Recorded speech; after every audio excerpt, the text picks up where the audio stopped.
क्या कभी आपको ऐसा महसूस होता है कि आप बस जीवन में बिना किसी मकसद के जिए जा रहे हैं, लेकिन वास्तव में आप उस व्यक्तित्व या पर्सनैलिटी के करीब भी नहीं पहुंच पा रहे हैं जो व्यक्तित्व या पर्सनैलिटी आप हासिल करना चाहते हैं। यह आमतौर पर आपने नए साल के आसपास जरूर महसूस किया होगा कि हर साल की तरह इस साल के अंत में भी एक बार फिर आप संकल्प करते हैं कि आप सभी बुरी आदतों को छोड़कर अच्छी आदतों को अपनाना शुरू करेंगे। आप अपने आप से कहते हैं कि इस बार मैं अपने से किए संकल्प जरूर पूरे करूंगा।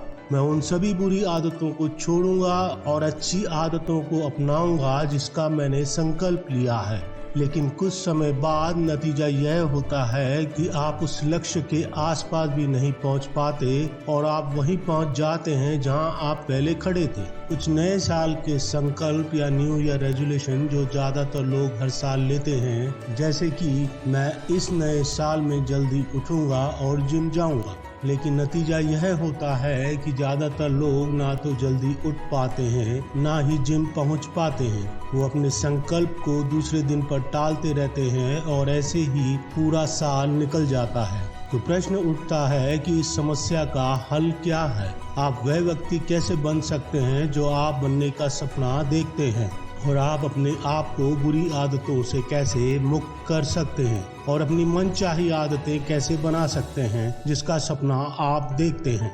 इसका हल जेम्स क्लियर ने अपनी बुक एटॉमिक हैबिट्स में दिया है।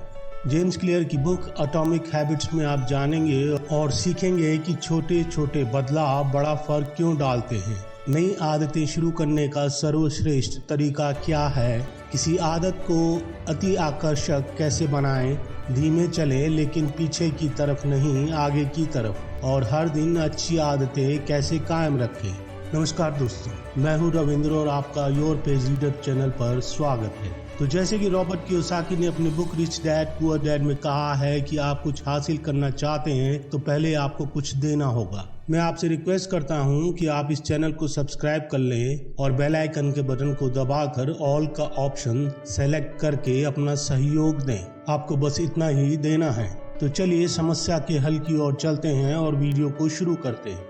इस बुक एटॉमिक हैबिट्स में जेम्स कहते हैं कि पहली नज़र में तो चेंजेस छोटे और महत्वहीन दिखते हैं, मगर आप इसे कई वर्षों तक करते रहें तो वे चक्रवर्ती या कंपाउंडिंग होकर उल्लेखनीय परिणाम देने लगते हैं।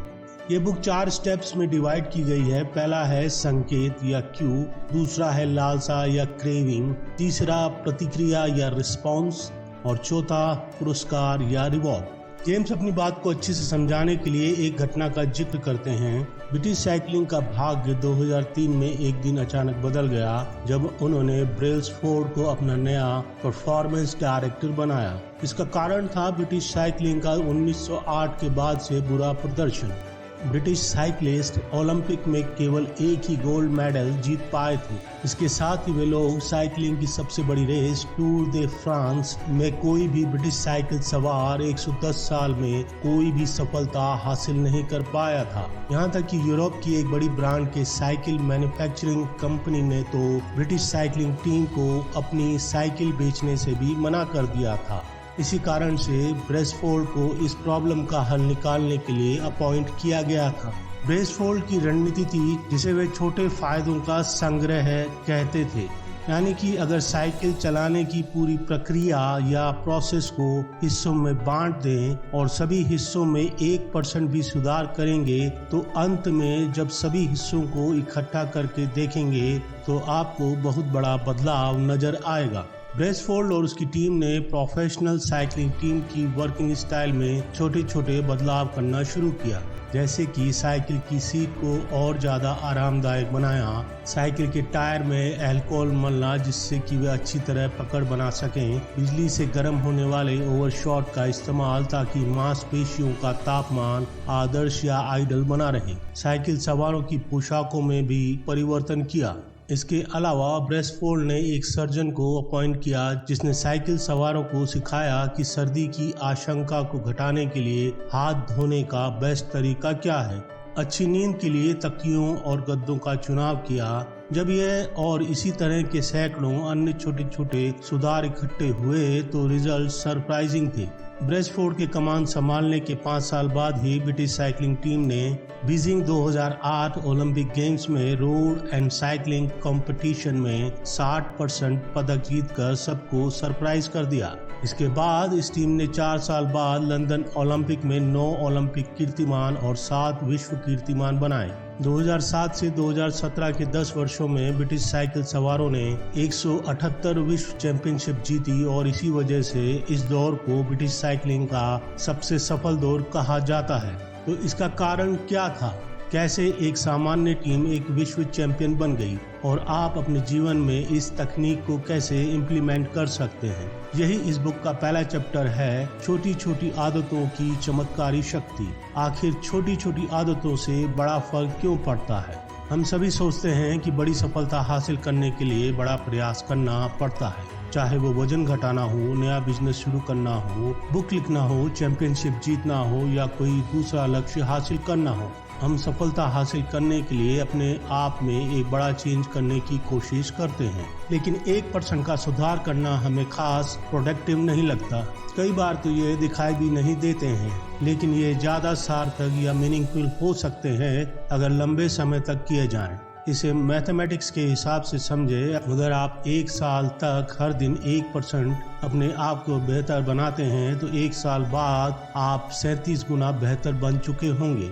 और अगर आप इसका उल्टा यानी कि 1% से बदतर बनते हैं तो आप साल भर बाद 0 के करीब पहुंच जाते हैं। आदतें आत्म सुधार या चक्रवृद्धि ब्याज है। जिस तरह चक्रवृद्धि ब्याज से पैसा कई गुना बनता है, उसी तरह अच्छी आदतों को दोहराने पर आपकी आदतों के रिजल्ट भी कई गुना हो जाते हैं। हम अक्सर छोटे चेंजेस को नजरअंदाज कर देते हैं क्योंकि वे उस समय बहुत ज्यादा इम्पोर्टेंट नहीं दिखाई देते। जेम्स क्लियर बताते हैं, जैसे कि अगर आप थोड़ा पैसा बचा लें तो आप अमीर नहीं बन सकते और आप 3 दिनों तक जिम जाकर फिट नहीं बन सकते। नतीजा यह होता है कि हम अपनी वही पुरानी लिविंग स्टाइल में वापस लौट जाते हैं। इसी कारण रिजल्ट मिलने की धीमी गति के कारण बुरी आदतें आसानी से लग जाती हैं। तो आपकी आदतों में एक चेंज से रिजल्ट में क्या फर्क पड़ सकता है और छोटी छोटी आदतों से बड़ा फर्क क्यों पड़ता है, यानी कि हर दिन 1% बेहतर बनना। जेम्स क्लियर कहते हैं कि यह सिर्फ हवाई जहाज के मार्ग को सिर्फ कुछ डिग्री बदलने जैसा है। कल्पना करें कि आप विमान में बैठकर लॉस एंजलिस से न्यूयॉर्क सिटी में जा रहे हैं। यदि लॉस एंजलिस से जाने वाला विमान चालक विमान की नोक को 3.5 डिग्री दक्षिण की तरफ कर ले तो आप न्यूयॉर्क के बजाय वॉशिंगटन डीसी में पहुंच जाएंगे। ये काफी छोटा सा बदलाव है जो उड़ान भरते समय दिखता भी नहीं है। विमान की नोक सिर्फ कुछ फुट घूमती है और अगर आप इस छोटी सी गलती को सही नहीं करते हैं, आप अपनी मनचाही मंजिल से सैकड़ों मील दूर पहुंच जाते हैं। इस तरह आपकी रोजमर्रा की आदतों में एक छोटा सा अंतर भी आपके जीवन को एक बहुत अलग मंजिल पर पहुंचा सकता है। सक्सेस जीवन में एक बार का कायाकल्प नहीं है, यह तो रोजाना की आदतों का रिजल्ट है। इम्पोर्टेंट यह नहीं है कि आज के समय में आप सक्सेसफुल हैं या अनसक्सेसफुल। इम्पोर्टेंट यह है कि आपकी आदतें आपको सफलता की दिशा में ले जा रही हैं या नहीं। अगर आप अमीर हैं तो हर महीने अपनी आमदनी से ज़्यादा खर्च करते हैं तो आप गलत दिशा में जा रहे हैं। अगर आपकी आदतें बदलती नहीं हैं तो परिणाम बुरा हो सकता है। इसके विपरीत अगर आप पैसे वाले नहीं हैं तो हर महीने थोड़ी सेविंग करते हैं तो आप फाइनेंशियल फ्रीडम की दिशा में चलते हैं। हाँ, इसमें परिणाम की गति धीमी हो सकती है। याद रखें, समय सफलता और असफलता के बीच के अंतर को बढ़ा देता है। अच्छी आदतें समय को आपका मित्र बनाती है, जैसे कि आमदनी से कम खर्च करना, रोज बुक पढ़ना, जिम जाना, कोई नई स्किल सीखना। वहीं दूसरी और बुरी आदतें समय को आपका शत्रु बनाती है। आदतें दुधारी तलवार हैं। अच्छी आदतें आपको ऊपर उठाती हैं और बुरी आदतें आपको नीचे गिराती हैं। इसलिए आपको समझना होगा कि आदतें कैसे काम करती हैं और आप अपनी मनचाही आदतें कैसे डाल सकते हैं। तो प्रगति सचमुच कैसी होती है? आपकी आदतें आपके फेवर में हो या आपके अगेंस्ट चक्रवृद्धि या कंपाउंड रिजल्ट दे सकती हैं, जैसे कि नकारात्मक या नेगेटिव चक्रवृद्धि, तनाव या टेंशन, कुंठा या फ्रस्ट्रेशन, नेगेटिव थॉट्स, आक्रोश, ये सभी चक्रवृद्धि परिणाम देते हैं। इसके विपरीत सकारात्मक या पॉजिटिव चक्रवृद्धि उत्पादकता या प्रोडक्टिविटी, ज्ञान या नॉलेज और संबंध या रिलेशंस, ये सभी चक्रवृद्धि परिणाम देते हैं। किसी दिन एक एक्स्ट्रा काम करना बहुत छोटी सी चीज लग सकती है, लेकिन अगर आप इसे हर रोज करते हैं तो ये आपके पूरे कैरियर के लिए बहुत इम्पोर्टेंट लाभ पहुंचाती है। इसी तरह शुरुआत में आदतों का भी कोई फर्क नजर नहीं आता। फर्क तभी नजर आता है जब आप उसे निरंतर जारी रखें और किसी इम्पोर्टेंट पड़ाव को पार कर लें। जब आप नई आदतें शुरू करते हैं, आपको उम्मीद होती है कि आपको प्रगति दिखेगी, लेकिन जब कुछ दिनों, हफ्तों या महीनों में कोई प्रगति नहीं दिखती तो आप कुंठित या फ्रस्ट्रेटेड हो जाते हैं। आपको ऐसा लगता है कि आप कोई तरक्की नहीं कर रहे हैं और इसलिए आप उस आदत को बीच में ही छोड़ देते हैं। इसी नई आदत को डेवलप करने के अभियान की शुरुआत और बीच के हिस्से या अवस्था को जेम्स प्राय निराशा की घाटी कहते हैं। इसलिए ये याद रखें कि सार्थक फर्क देखने के लिए आपको आदतों को इतने लंबे समय तक चलाना होगा कि वे उस निराशा के पठार को तोड़ दें, जिसे जेम्स क्लियर सुप्त या सोया हुआ संभावना का पठार कहते हैं। इस सुप्त या सोए हुए पठार को पार करने के लिए आपको सब्र और निरंतरता दिखानी होगी, तभी आप सफलता हासिल कर पाएंगे। जिस दिन आप इस सोए हुए पठार को पार कर लेते हैं तो लोग कहेंगे कि आप रातों रात सफल हुए हैं। बाहरी संसार को केवल सबसे नाटकीय घटना या अंतिम परिणाम ही दिखाई देते हैं। लोगों को आपके सक्सेस के पीछे की मेहनत, सब्र, निरंतरता और सेक्रीफाइस नजर नहीं आते। इसलिए पुरानी बुरी आदतों को छोड़ने का काम अपने भीतर से किसी विशाल और शक्तिशाली वट वृक्ष को जड़ से उखाड़ने जैसा होता है, और दूसरी ओर अच्छी आदतें डालने का काम किसी नाजुक फूल को एक समय में एक दिन उगाने जैसा होता है। इसलिए लक्ष्यों के बारे में भूल जाएं, इसके बजाय सिस्टम पर ध्यान केंद्रित करिए। जीवन में हम जो कुछ भी चाहते हैं, जैसे अच्छी fitness, successful business, tension free जीवन और फ्रेंड्स और फैमिली के साथ समय बिताना आदि, इसे हासिल करने का सबसे अच्छा तरीका है कि हम स्पष्ट लक्ष्य तय करें और उस दिशा में काम करें। जेम्स कहते हैं कि कई सालों तक उन्होंने भी अपनी आदतों के साथ यही किया, जैसे कि अच्छे ग्रेड का लक्ष्य, जिम में वजन उठाने का लक्ष्य, बिजनेस से प्रॉफिट का लक्ष्य आदि। जेम्स कुछ लक्ष्य को हासिल करने में तो सफल हुए, लेकिन ज्यादातर में वे असफल रहे। बाद में जेम्स को एहसास हुआ कि परिणामों का लक्ष्यों से बहुत कम संबंध है। इसका लगभग पूरा संबंध तो उन सिस्टम से है जिन पर उन्होंने चलना था। तो सिस्टम और लक्ष्य में क्या अंतर है? लक्ष्य का मतलब है वे रिजल्ट जिन्हें आप हासिल करना चाहते हैं, और सिस्टम का मतलब है वे प्रक्रियाएं या प्रोसेस जो उन रिजल्ट की ओर ले जाती हैं। उदाहरण के लिए, अगर आप कोच हैं तो चैंपियनशिप जीतना आपका लक्ष्य है। आप किस तरह से खिलाड़ियों और असिस्टेंट कोचेस का मैनेजमेंट करते हैं और अभ्यास करवाते हैं, यह सभी सिस्टम का हिस्सा है। तो क्या लक्ष्य बिल्कुल ही अनुपयोगी है? जेम्स कहते हैं बिल्कुल नहीं। लक्ष्य दिशा तय करने के लिए जरूरी है, लेकिन प्रोग्रेस के लिए सिस्टम सर्वश्रेष्ठ है। अगर आप सिर्फ लक्ष्य के बारे में ज्यादा सोचेंगे और सिस्टम बनाने पर कम ध्यान देंगे तो कई समस्याएं खड़ी हो जाती हैं। जैसे कि प्रॉब्लम नंबर 1, हारने और जीतने वाले के लक्ष्य एक समान होते हैं। टूर दे फ्रांस जीतने के लक्ष्य ने ब्रिटिश साइकिल सवारों को विजेता नहीं बनाया था। टीम का लक्ष्य तो पहले ही विजेता बनना ही था, लेकिन वे इस लक्ष्य को तब तक हासिल नहीं कर पाए जब तक उन्होंने छोटे छोटे सुधारों को सिस्टम पर निरंतर अमल नहीं किया। तभी उन्हें पहले से भिन्न परिणाम मिला। प्रॉब्लम नंबर 2, गोल हासिल करना सिर्फ कुछ समय के लिए रहने वाला परिवर्तन है। मान लीजिए कि आपका कमरा गंदा है और आपने उसे साफ करने का लक्ष्य बनाया। आपने एनर्जी जुटाकर कमरा साफ कर दिया और लक्ष्य को हासिल कर लिया, लेकिन कुछ समय बाद कमरा फिर गंदा हो गया। तब आपको फिर उसे साफ करने के लिए दोबारा नई इंस्पिरेशन और एनर्जी की जरूरत होगी। हर बार आप अपनी उसी गोल को हासिल करने के लिए उसके पीछे भागेंगे, क्योंकि आपने इसके पीछे के सिस्टम को कभी नहीं बदला, जिसकी वजह से कमरा हर समय गंदा हो रहा है। ऐसे चीजों को सलीके से रखना, चीजों को उसके नियमित स्थान पर रखना, गंदी और बेकार चीजों को डस्टबिन में डालना आदि।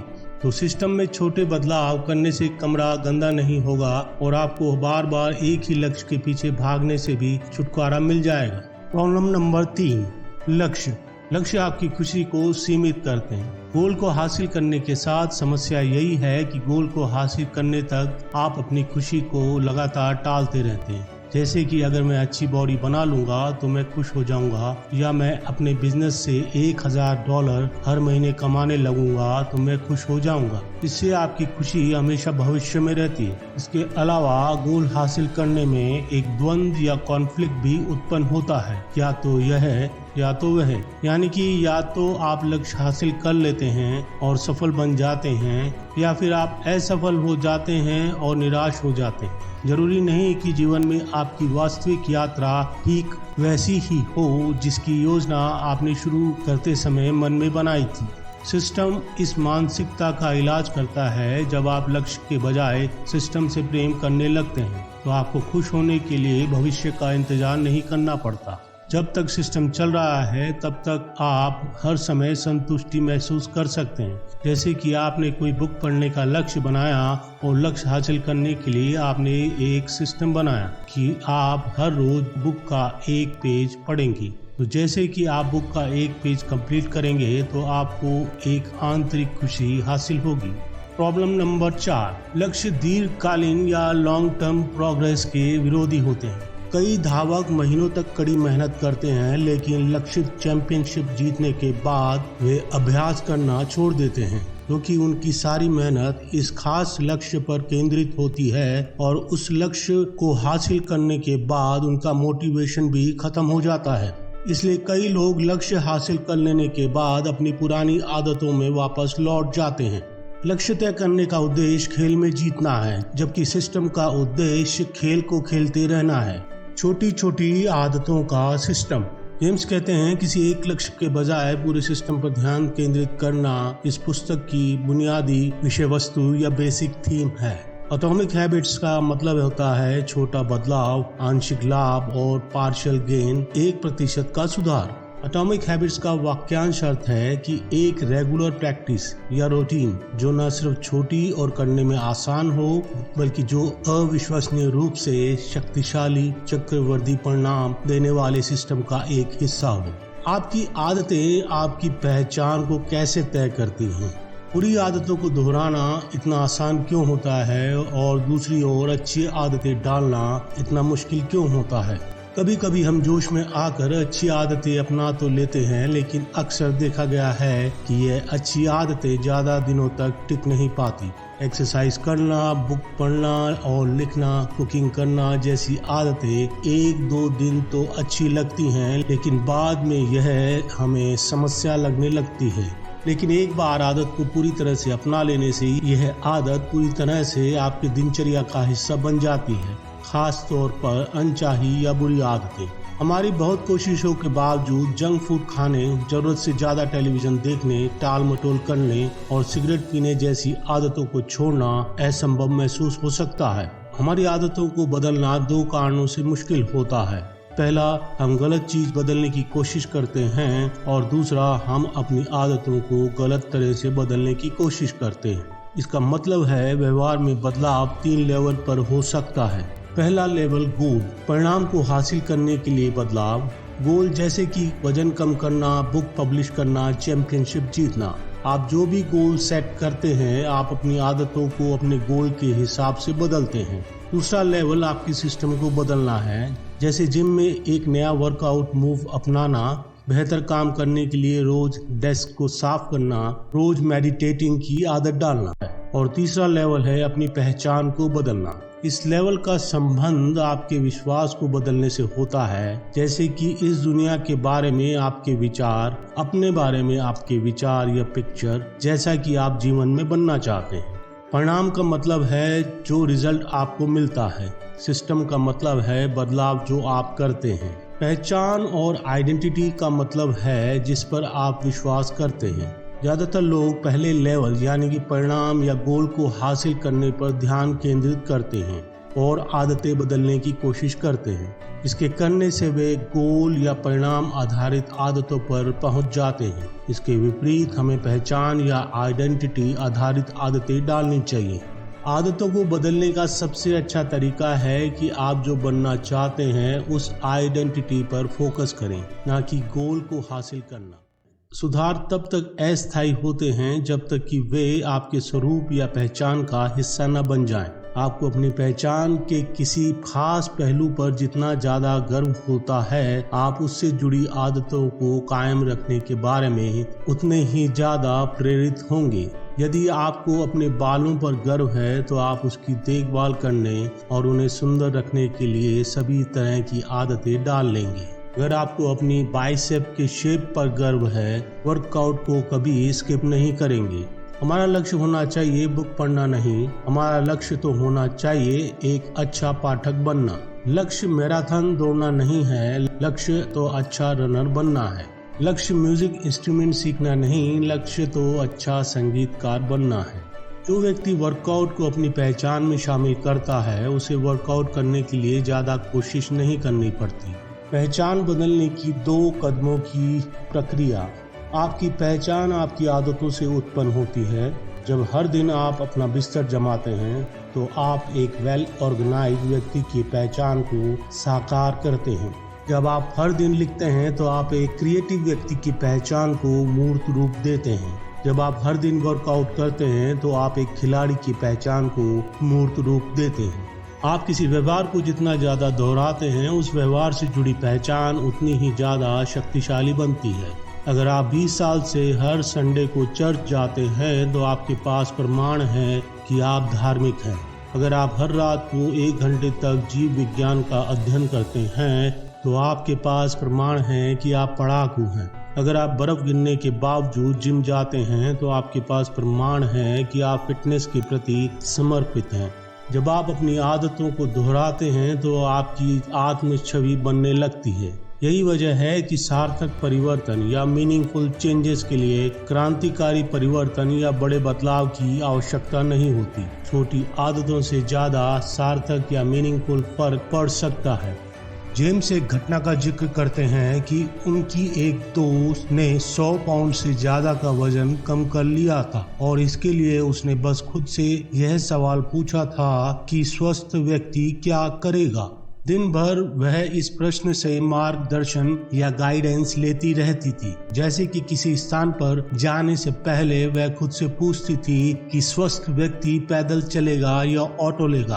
कुछ भी खाने से पहले वे खुद से पूछती थी कि स्वस्थ व्यक्ति बटर चिकन ऑर्डर करेगा या सलाद का ऑर्डर देगा। उसने सोचा कि अगर वह एक स्वस्थ व्यक्ति की तरह लंबे समय तक काम करेगी तो अंत में वह भी वैसी ही बन जाएगी। 4 कदमों में बेहतर आदतें कैसे डालें। मनोवैज्ञानिक एडवर्ड थॉर्नडिक के एक एक्सपेरिमेंट से 1898 में यह स्पष्ट हुआ कि आदतें कैसे पड़ती हैं। उन्होंने ये एक्सपेरिमेंट बिल्लियों पर किया था। उन्होंने हर बिल्ली को एक पजल बॉक्स में रखा। बॉक्स में एक लीवर था जिसे दबाने से बॉक्स का बगल वाला दरवाजा खुल जाता था। दरवाजा खुलने पर बिल्लियां उछलकर बाहर निकलकर भोजन के कटोरे तक पहुंच सकती थी। एक्सपेरिमेंट के दौरान बिल्लियों को बॉक्स में रखा जाता है। बिल्लियां बाहर निकलने के लिए नाक कोनों में घुसाती, खुली जगहों से पंजे बाहर निकालती थी और वहां पड़ी हुई वस्तुओं को छूती थी। कुछ मिनटों और प्रयासों के बाद बिल्लियां लीवर दबा देती थी और बॉक्स खुल जाता था और बिल्लियां बॉक्स से बाहर निकल जाती थी। एडवर्ड थॉर्नडिक ने कई एक्सपेरिमेंट में हर बिल्ली के बिहेवियर की निगरानी की। शुरू में तो बिल्लियां बॉक्स में बिना किसी क्रम के प्रयास करती थी, लेकिन जब एक बार लीवर दबाने से दरवाजा खुल जाता था तो सीखने की प्रक्रिया शुरू हो जाती थी। धीरे धीरे हर बिल्ली ने यह सीख लिया था कि लीवर दबाने से वे बॉक्स से बाहर निकल सकती हैं और उन्हें भोजन के रूप में पुरस्कार मिल सकता है। 20 से 30 परीक्षणों के बाद यह व्यवहार इतना ऑटोमेटिक और हैबिचुअल हो गया कि बिल्लियां कुछ ही पलों में बाहर निकल जाती थी। पहले 3 परीक्षणों में बिल्लियां लगभग 1.5 मिनट में बाहर निकलती थी और आखिरी के 3 परीक्षणों में बिल्लियां 6.3 सेकंड में ही बाहर निकल आई। इस एक्सपेरिमेंट के आधार पर एडवर्ड थॉर्नडिक ने यह निष्कर्ष निकाला कि संतुष्टिदायक परिणाम देने वाले बिहेवियर दोहराए जाते हैं तो अप्रिय परिणाम देने वाले व्यवहारों के दोहराए जाने की संभावना कम होती है। इससे हमें इस तरह के कुछ बुनियादी प्रश्नों के जवाब मिल जाते हैं, जैसे कि आदतें क्या हैं, हमारा दिमाग उन्हें डालने की जहमत क्यों उठाता है, आपका दिमाग आदतें क्यों डालता है, आदतें वह व्यवहार है जिसे इतनी बार दोहराया जा चुका है कि अब वह स्वचालित या ऑटोमेटिक हो गई हैं। यही सारे ह्यूमन बिहेवियर के पीछे का फीडबैक चक्र है। कोशिश करना, असफल होना, सीखना, अलग तरीके से कोशिश करना। अभ्यास के साथ अनुपयोगी प्रयासों या एफर्ट्स को छोड़ दिया जाता है और उपयोगी प्रयासों या एफर्ट को बार बार दोहराया जाता है। इस वजह से और इसी तरह से आदतें पड़ती हैं। आदतें कैसे काम करती है और इसके पीछे का विज्ञान क्या है? आदतें बनाने के प्रोसेस को 4 आसान कदमों में विभाजित किया जा सकता है। संकेत यानी कि क्यू, लालसा या क्रेविंग, प्रतिक्रिया या रिस्पॉन्स और पुरस्कार यानी कि रिवॉर्ड। इस प्रोसेस को इन 4 हिस्सों में विभाजित करने से यह समझना आसान हो जाता है कि आदतें क्या हैं और ये कैसे काम करती हैं और हम इसे कैसे बेहतर बना सकते हैं। सबसे पहले आता है संकेत या क्यू। संकेत आपके दिमाग को कोई व्यवहार या बिहेवियर शुरू करने के लिए प्रेरित करता है। संकेत या क्यू का मतलब है वह जानकारी जो किसी पुरस्कार या रिवॉर्ड की भविष्यवाणी करती है।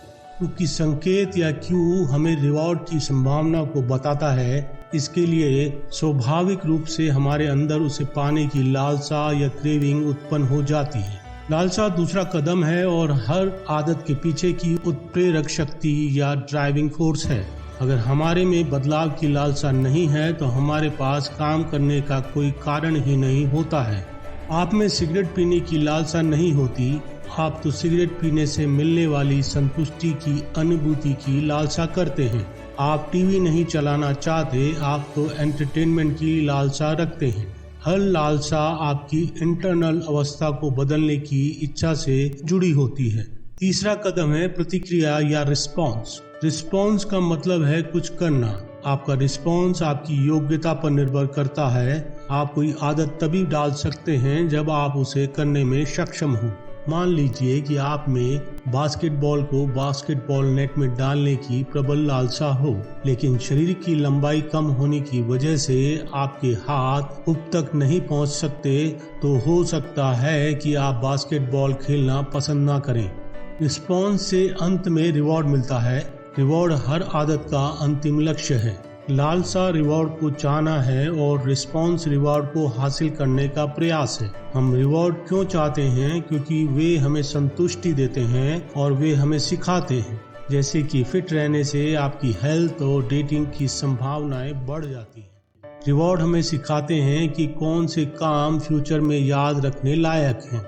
यदि बिहेवियर में इन 4 स्टेज में से एक की भी कमी हो तो वह आदत नहीं बन पाएगा। संक्षेप में, संकेत से लालसा प्रेरित या इंस्पायर्ड होती है, जिससे रिस्पॉन्स प्रेरित या इंस्पायर्ड होता है, जिससे रिवॉर्ड मिलता है, जिससे लालसा संतुष्ट हो जाती है और ये अंततः संकेत से जुड़ जाती है। ये चारों कदम मिलकर एक न्यूरोलॉजिकल फीडबैक लूप बनाते हैं। संकेत, लालसा, प्रतिक्रिया, पुरस्कार। संकेत, लालसा, प्रतिक्रिया, पुरस्कार, जिससे अंततः आप ऑटोमेटिक आदतें बना सकते हैं। इस लूप को आदतों का लूप कहा जाता है।